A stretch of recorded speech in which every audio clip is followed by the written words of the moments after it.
Talking about games and other random stuff. Podcast.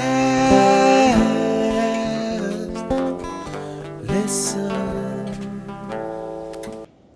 Hello there, welcome to the Stu and Mick Podcast episode, I forget. Six. Yes. Is it really? It is really Wow. 6 episodes, yeah. Blimey. I know, where's the time go? They haven't been as monthly the last 2 episodes, but then again, we have been kind of busy. The trouble is, we kind of do them when we've got something to say, and if we haven't really been playing or watching or doing anything like that, there's no point in just rabbiting on, is there? Well, no. Plus, we've been busy and a lot's happened the last few months, but hopefully they'll all get back to some kind of regularity. This will all be one long podcast rather than be split into 3, thanks to YouTube. Yeah, to me, that's a brilliant thing they've done, because you think about it, right? Beforehand, it used to be 10 minutes. Then it used to be 10 minutes with a size of 2 gigs. So basically, you could upload like a 1080p file, 15 minutes, full-blown quality, as long as it was under 2 gigs. Whereas now, they just said, doesn't matter what you do, as long as one upload is no bigger than 2 gigs. And quite frankly, do you know how long it would take me to upload 2 gigs?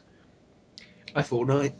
Let's put it this way. When I did part 3 of my 700 subscribers series special, right, that took about just shy of 4 hours, and that was 27 minutes of video, and that was at half the bit rate I normally do for a review at 300 kilobits per second, whereas normally I do 600. So it was half the quality, 27 minutes long.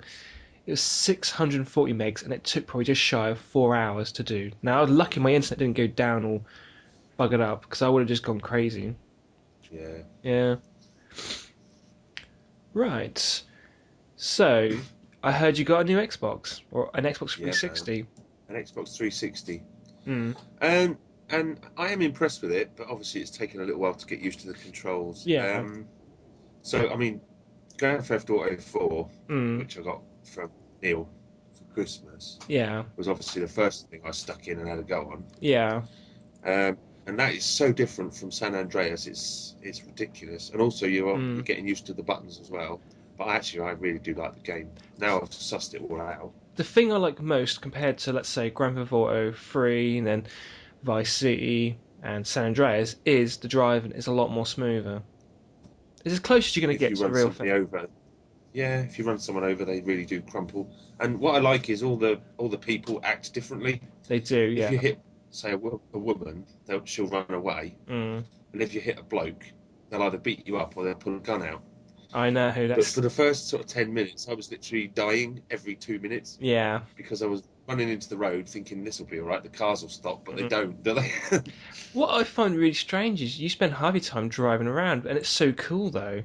It's nice just to drive around, play some music, you know. It's all about getting the layout of the city, isn't it? But yes, it is huge, but it feels very real though. You know, It feels. I mean, have you been up in a helicopter and sinned? Because the thing I like about this, right? I mean, one, there's no loading time, so you don't suddenly find yourself getting to a point and it's got to load up. Whatever happens in real time, the city is there, and that took a lot of work to do that because of the fact that the Xbox doesn't. Not all the Xboxes have hard drives, and that was a difficult thing to achieve. The thing is, you can suddenly go in the air, the city's clearly visible, or you can go straight in. Wherever you are, the city is there, and the city is huge. I mean, how long do you think it would take to drive from one end to the other? I don't know. I mean, I've not even scratched the surface on that, really. I've not gone over any bridges or... Yeah.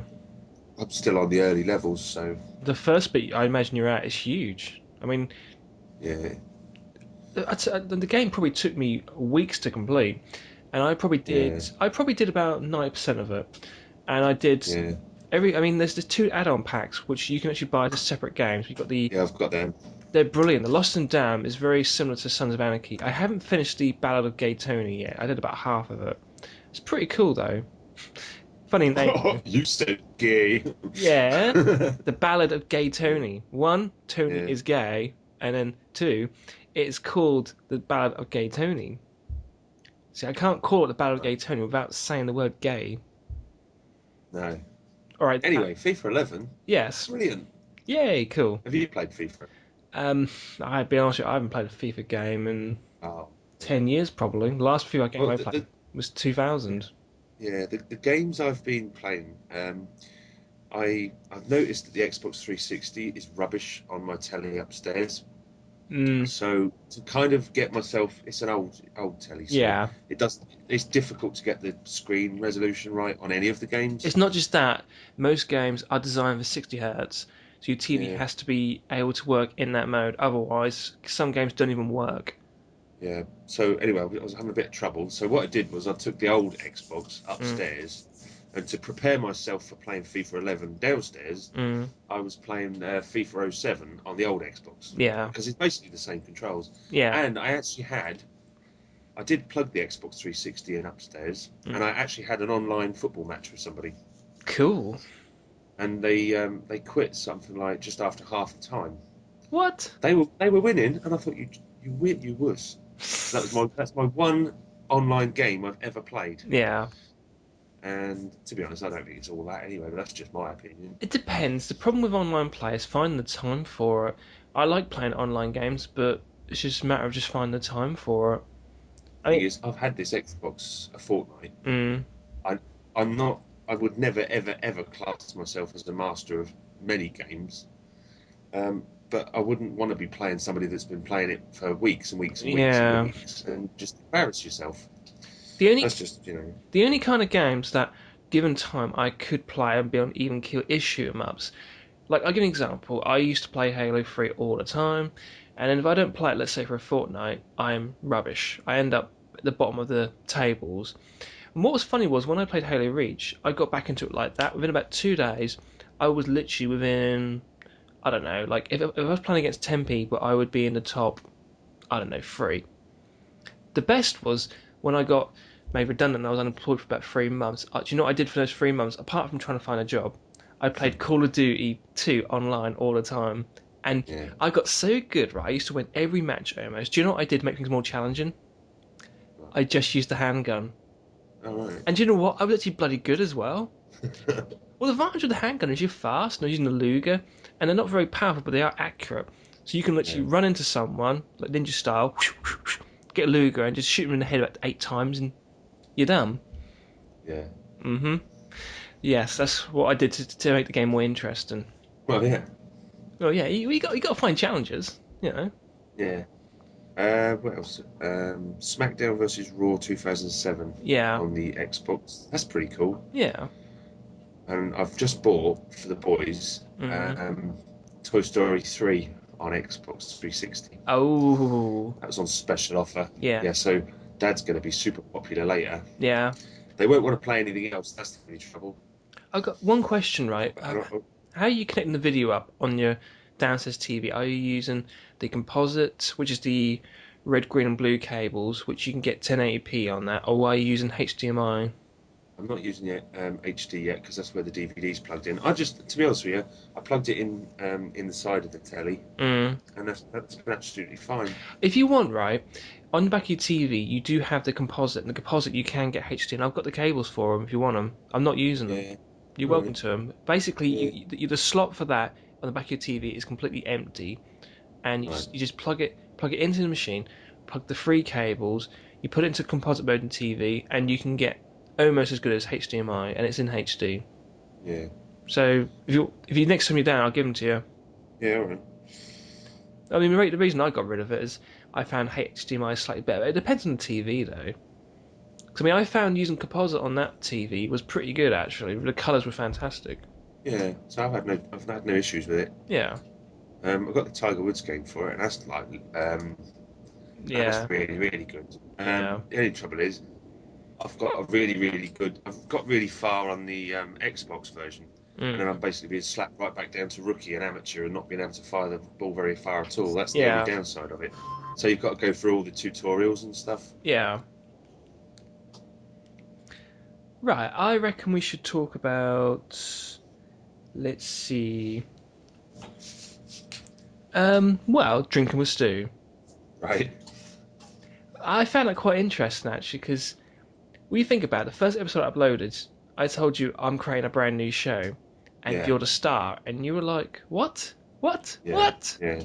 Because the thing is, we actually did a drinking with Stu or a beer, so we did it on the fly as a quickie. Yeah, it was just funny, wasn't it? And I had it saved. Nowadays I pretty much save every single video content I watch. Everything I shoot, I pretty much record and back up because at a later date I can always use it for something. There's so much stuff I've shot with you that can be used for similar things like this. Out of the Behind the Artist part 2, 3, and 4, I would say I only ever used a fraction of the content. Yeah, so much stuff. There wasn't too much left in part 2. There was probably about, I don't know, about maybe 3 or 4 minutes worth. Part 3, there's probably at least 15 to 20 minutes worth of content. And the newest one, there's probably There's about... a bit where you were chasing me. There was a bit where you were chasing me around the house, wasn't it? That was filmed in part 2, and that was good, but a lot of the time, if I don't use something, it's not because it's bad, it's because I can't fit it in or can't use it. But if I was to build something around that ending, that can be easily done. Yeah. At the end of the day, I have to introduce it and then use leftover content. The idea was to create basically part 5, but Behind the Artist, the leftovers, basically like a B-sides album, but with leftovers that weren't quite able to be used. So we've now jumped from Drinking with Stu to Behind the Artist, but let's go back to Drinking with Stu. All right. Yeah. The idea for it was quick and simple because, you can try to create content, like let's say like a review, but some of the best content is the stuff that's like about a minute long. Some of the ones that have gotten the most hits on YouTube are some of the quickest and simplest videos. So I thought, why not create a new series, something that's easy to make, doesn't require any plan. This isn't a review. This is literally an honest reaction. Someone gives you a beer, you open it, you drink it, you say a few thoughts. That's it. Nice. But it's interesting because I watch a few videos like that. Do you know what's funny, right? Last night I watched one by Arcade Game Table, and he drank this beer. It's 8%. Do you know what it was called? Beetlejuice. All right. Yeah, honestly, it was called Beetlejuice, right? And do you know how he opened the video? Yeah. He opened it with a clip from the cartoon series. It was really funny, actually, and really cool. Yeah, so nice fucking model, honk. Yes, Beetlejuice. Go. Nice. Sorry, but I found the film a bit edgy. I didn't like the cartoon much. I don't know. I found the cartoon to be... I don't know. It took a few things of the film, and I don't know. I liked it as a kid, though. But it was different, Dan. You think when I was watching it, I was probably, 10 years old? You were probably, a bit older, and you're probably like, well, not really into it. Not as good as the film. No, well, you bear in mind, the film was, 15? 12? And this has been designed for kids, so it has to be, PG. Plus, you had no, what's his name? The bloke who did Beetlejuice. That was Michael Keaton. Keaton. Batman. Yeah. Yes, Batman. But that's what I find funny, right? Why do you think the first season of Bill and Ted's Excellent Adventures, the cartoon series, was so good? Why do you think it was? Probably because it had the actual voices. Exactly. That's what they said. They said you cannot do Bill and Ted without the actors. And wow, now season 2. No way. Yes way. Nah. Yeah, but the thing is, that after the first season, obviously they couldn't keep the voice actors. They tried it without them, and it was just absolutely...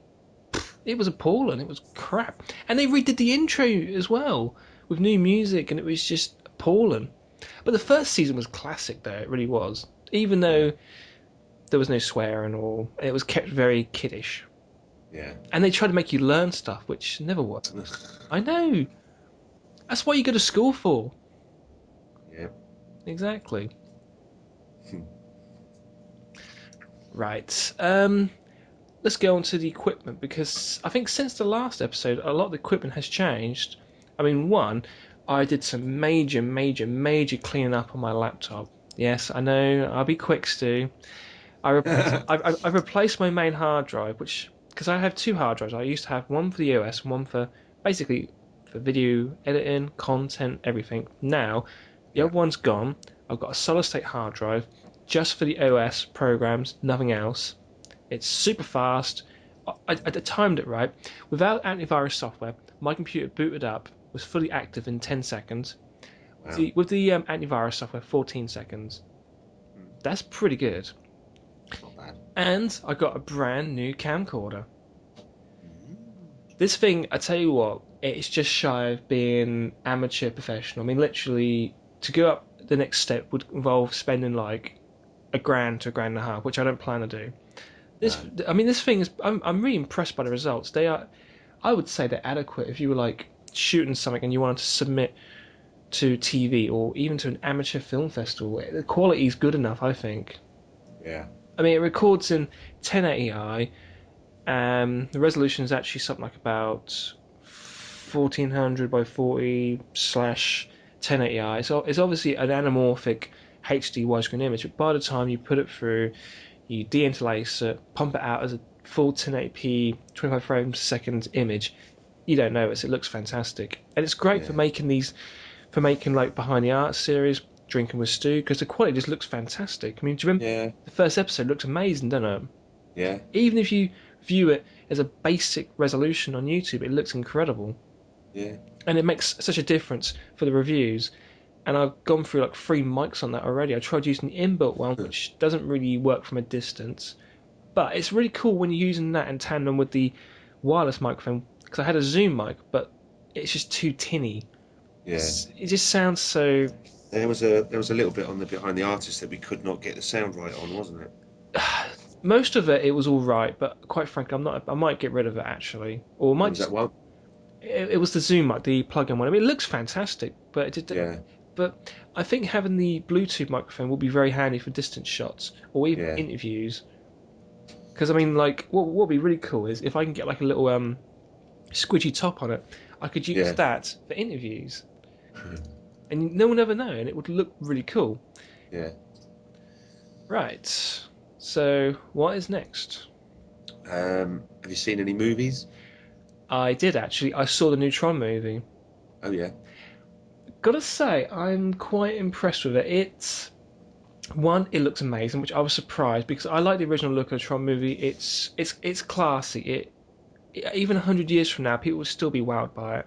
Yeah. The new one, it tries its best to retain that look without going too CG, and I think it does that. I think it's a modern Tron. It uses modern technology, but it still looks good. Soundtrack's brilliant because it's got Daft Punk doing some of the music, and it looks good. Story-wise, I would say it probably has as much story to it, probably slightly more than the first one. I think it's the only problem with the film. It tries to do a storyline that doesn't... I wouldn't say it fails, and I wouldn't say it succeeds. I would say if you leave your brain at the door, you come in and look at it as a visual treat for the eyes, it's an amazing film. Yeah. And I give it credit, it does try to follow the first movie because it's like set something like 25 years later. It's supposed to be the main character's son, and I give them credit. They did this film right. They try to do a story that continues it. Got a great soundtrack, great visuals. You know, I would say it's definitely a good sequel. There's plenty of films that they've tried doing like a sequel 20 years later and they've fluffed it up. Yeah. So I would really recommend it. It's a blooming good film. So, any films you've seen lately? I watched Inception 2 nights ago. Yeah. It's a difficult one to explain without giving anything away, but basically this guy is able to unlock secrets from people's minds. Yeah. And he basically gets sort of blackmailed or hired, or basically he's made an offer he can't refuse to plant an idea in somebody's head. Yeah. And it gets kind of confusing because you basically put into a dream state to enter somebody's mind, and then you have a dream in a dream in a dream in a dream, and it just gets really, really confusing. But it's a good film if you can follow it, which I kind of sort of did. I've heard it's a film you've got to watch more than once just to understand it. Yeah. I got the gist of it. But what I actually did was I watched it in the lounge, whereas if I watch a film in bed, I've got a tendency to fall asleep before the end. So I actually did watch it all. Although I forget the end. I can't remember what happened at the end. I actually have it, but I haven't got around to watching it yet. I might watch it tonight, actually. It's one of them you need to be watching it by yourself, if you see what I mean. Yeah, because if you're watching Some, someone else, they may lose yeah, interest, or you both might get busy doing something else. yeah, Yeah. Yes. yes. Gloss over that one. Yeah, so you can read into that one much as you want, you know. Right. Yeah. Right, what other films have I watched? Did you watch Time Cop last night? What was it on last night? Yeah. No, I didn't. Bugger. I got as far as the same matter can't was it? Occupied the same space twice. Yeah, and I Yeah. thought, I know this. I could sit here reaming it off if you want. But Same. so I went to bed, but it didn't start till like 12:10, and I Yeah. thought, I do like Time Cop, actually. That's a pretty good film. I was going to say Jumpers. I watched the other week. What do you think of that? I thought it was quite good. It's not bad, actually. You know, I mean, it's pretty decent. Yeah. Plus, you got oh, what's his name? Hayden Christensen and oh god, who was the other guy? Out of Billy Elliot, wasn't he? Yeah, I I don't. can't remember his I name. can't remember his name.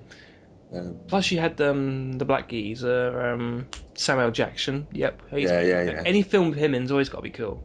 Yeah. But what? I have seen a rubbish film with Samuel L. Jackson in, and I defy anybody to disagree with me. What was that? And that is 51st State. I just couldn't take him seriously wearing a kilt.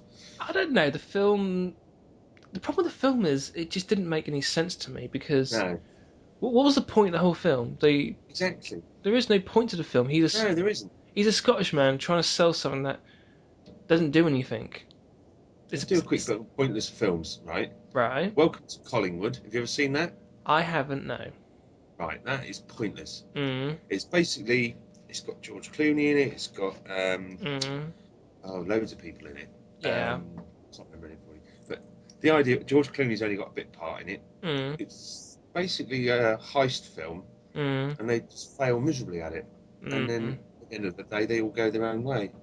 Just Mm. pointless film. Mm. So you get films where you watch them and you think I've just wasted 2 hours of my life watching that. Yeah. That's like for me like Highlander 2. I mean, I do you know what I did the other day, right? I found a website that had the Renegade version. Now, Yeah. the problem with the Highlander 2 was the biggest thing was that apparently they're from another planet called was it Zeist, right? Yeah. Do you know what the Renegade version does? It re-edits it and removes any trace. Instead, apparently now they come from the distant past, Right. basically somewhere between, let's say, the dinosaurs and where our history begins, right? Yeah. Like a magical period of thousands of years, right? And obviously they had technology and there's a world and blah blah blah. Blah. Obviously that comes crashing down and no one knows about it, and then suddenly we build our society on top of that, right? Yeah. So there's obviously a rebellion, and they send, what was it, Connor, Ramirez, and all the others to the future. They make him immortal, right? And then after they fight, the winner can either grow old and live with the prize in the present, or he can return back to Zeisland. Yeah. Which, what the hell's the point? I mean, It isn't. Yeah. why would you go back? All your enemies would be there. But also, don't you think in the first film, Ramirez or Connor would know about this planet that they were supposedly have come from? Apparently, they should do. They should remember, Yeah. I think. Because, do you remember, right at the beginning of Highlander 2, he's in the play, he's like this, falling asleep, and then Connor says, MacLeod, remember where you come from. And he's like, I do remember, I Scotland. do. No, it's not Scotland. It's, How did I forget that? I don't know. It's from Zeisland. But in the Renegade version, right, they remove all traces of it, right? And basically, it's a distant past of basically our world. And it just seems, it makes no sense at all. And it's a film that I end up watching and I just think, what was the point? And another film I've watched so many times, and I always hope that I'd one day get it or one day like it, and that is Mad Max 3 Beyond the Thunderdome. Now, I love the first movie. It's such a brilliant independent movie. Second one, because I think the first one was made for something maybe 30 grand. Brilliant. Yeah. Then the next one was made by 6 million, which you wouldn't think it. It looks like a 30 million action film, at least. Yeah. Right? Without any major special effects. I mean, if you think about it, right? The first Matrix, 60 million, right? So if you were to do it in Australia, which could be done cheaper, with no major actors, with no special effects, you can do it for half that price, or even less with today's technology, right? So the fact you made it for $6 million, brilliant. And then you get, obviously, Mad Max Beyond the Thunderdome, made a few years later. Mel Gibson's a star. Obviously, the film's got a big budget. What happens? It's drivel. It's not just dribble. Kids could watch it. It's almost that tamed. It's cringeworthy. But it is cringeworthy. And you got Tina Turner, and the only badass bit is the Thunderdome. And I'm thinking, 2 go in, 1 come out, 2 go in, and then 2 go out. And then suddenly you find out the bloke he's fighting against is basically like a big kid, essentially. Yeah, essentially he's just a kid who just basically does what the little dude on top of his shoulders told him to do, which is fair enough. And obviously he obviously couldn't do it. No matter how much he wants his broken down vehicle and all his stuff back, he couldn't kill him. And then the film's over by that point. Instead, the kids find the desert, they drag them back to the place, and what happens? Half of them decide to go on a trek, which is stupid. I mean, I don't mean funny, but what's safer? Where they were, no one knew where they were. They had water, they had food. They were safe. They trek around, they risk their lives to go in a city where there's no one there. You got to remember the before times. Yes, and you got to tell the story and get it right so that they know. And I'm thinking, I don't care. I mean, as far as I'm concerned, right, if you leave your home in pursuit of something that isn't really safe, I mean, come on, middle of the city, like, I mean, I don't mean funny, but if you were a bloke, right, and you like to terrorise people or make a home, or, where would you do it? You'd do it in a bloody city, wouldn't you? Yeah. It's not safe in the city. They're better off where they were. No one knew where they were. No. And Mel Gibson, I don't mean funny, but if I was Mad Max, I would have just said, "Oh, screw this," and would have walked away. Honestly, it wasn't his responsibility. But the idea of the storyline is he's supposed to get involved in something that he didn't really want to get involved. I mean, he has no personal agenda whatsoever, and by the end of it, he's done apparently the right thing, and it's supposed to be the rebirth of his soul, so to speak. Which, quite frankly, didn't really work. And there was rumours like 10 years or 15 years after they were going to do another one and use Mel Gibson. It was supposed to be called Mad Max 4. I think it's called the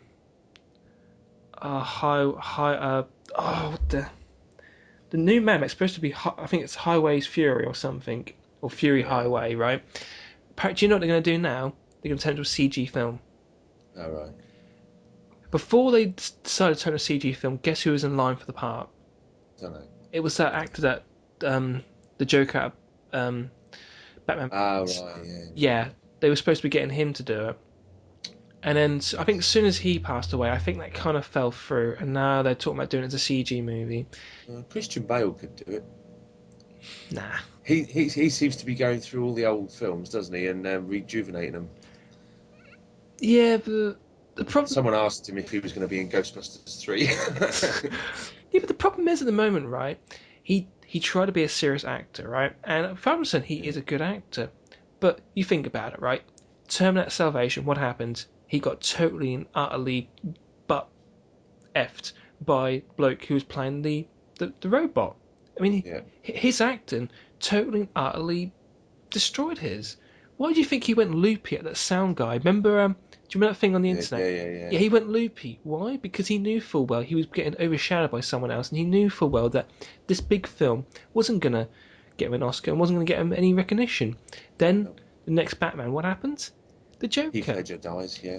Even if Heath Ledger hadn't died, he still would have overshadowed him.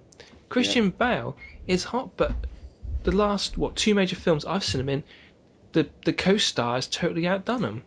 Yeah. And 3:10 to Yemen, his acting was good, but as far as I'm concerned, the other bloke, what's his name? Beautiful Mind, Gladiator, Robin Hood. Russell Crowe. Yeah, totally outshone him. Yeah. I actually liked his character. I could have sympathised with him. Yeah. Christian Bale, at the moment, he's into a rut, and he's just finding that his co-star is just totally getting... I don't think it was a case of he outshone him. I think he had a better role. Yeah. I mean, like in Terminator, I personally think the Connor's role, his character, just was written very bland. Yeah. There was no spice. There was no nothing. I mean, the best Connor was obviously one from the second one, Edward Furlong. Yeah. Awesome. They should have used him for the third movie, or even the new one. Do you know why they didn't? He's a short ass. Yeah. He's a short little dude. That's the reason why. If he was a, I don't know, about 2 or 3 inches taller, then he might have gotten it. But you think for continuity they could have used him they could have without having done. Arnie in it, you know? They should have done. I tell you what, it would have been more of a successful film than they did. Yeah. Right, I think we've done a fair bit of movies today. Okay. Right, music. What are you doing music? Because last time I talked to you, you were basically as a solo artist, you weren't doing anything because you were doing stuff with Bretton Woods. Yeah.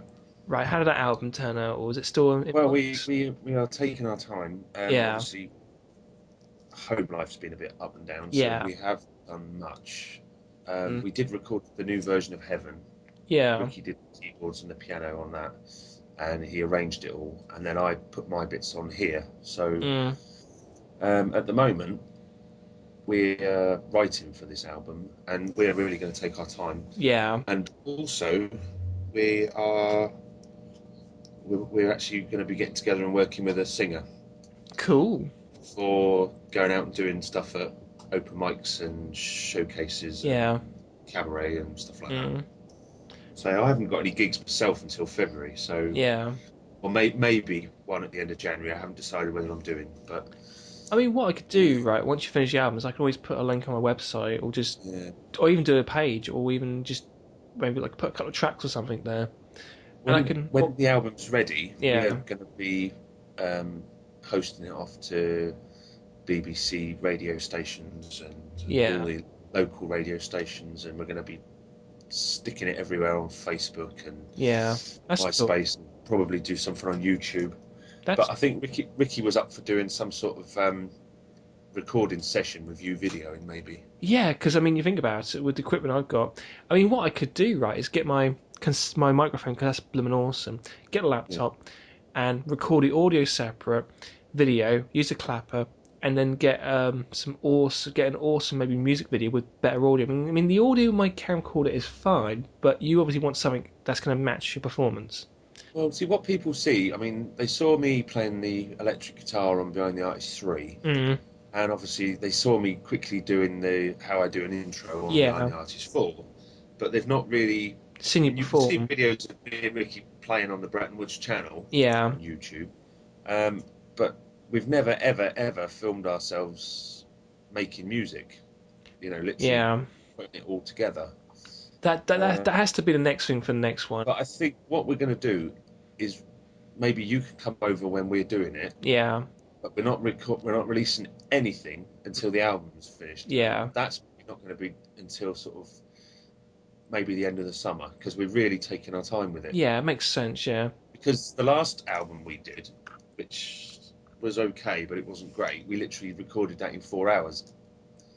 I mean, what you could do, right? I had an idea is, why don't you just do like Behind the Arse, Bretton Woods edition?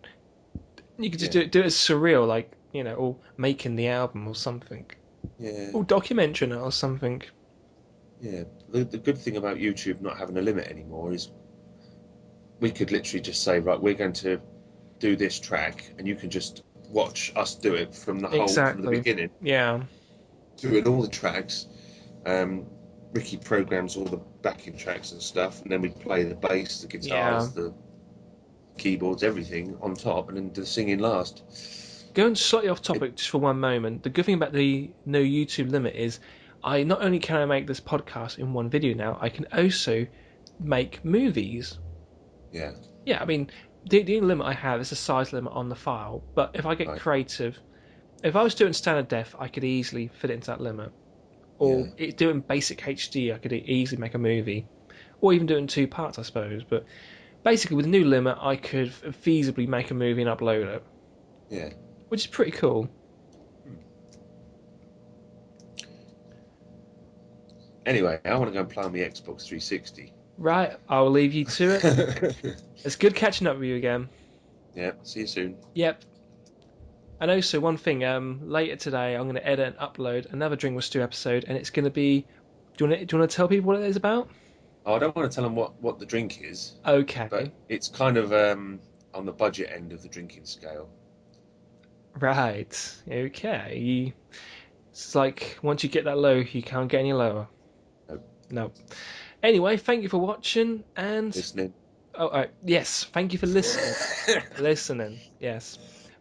You can watch it. Who knows?